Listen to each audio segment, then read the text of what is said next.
May mungkahi na ipatupad ang 4-day work week kasunod ng inaasahang oil price hike sa gitna ng krisis sa Middle East. Ang sagot ng ilang manggagawa dyan sa balitang hatid ni Jomar Apresto. Ilang lokal na pamahalaan na nagpapatupad na ng kanya-kanyang fuel saving measures sa gitna ng nakaambang pagtaas pa ng presyo ng petrolyo dahil sa nagpapatuloy na sigalot sa Middle East. Bilang dagdag na pagtitipid, iminumungkahi ng ilang mambabatas na gawin munang 4 na araw ang pasok sa trabaho kada linggo.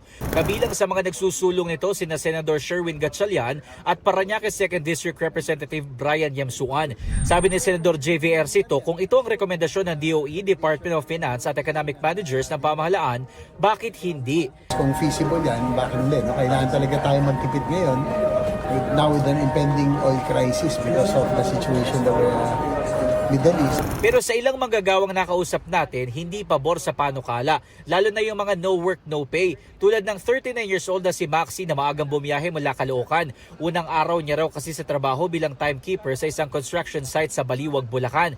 Hindi aniya sasapat para sa kanilang pamilya ang kanyang sasahurin kung 4 na araw kada linggo lang siyang papasok.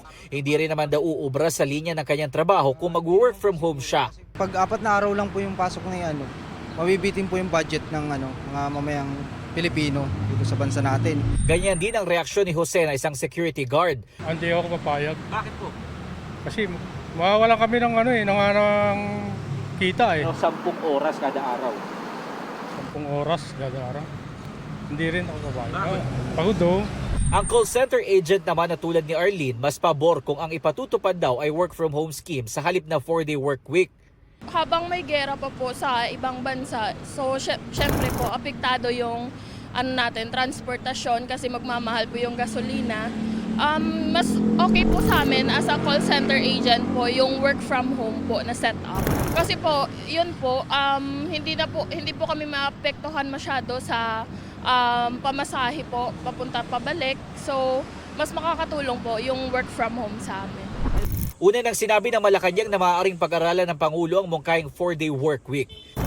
Jomar Apresto nagbabalita para sa GMA Integrated News.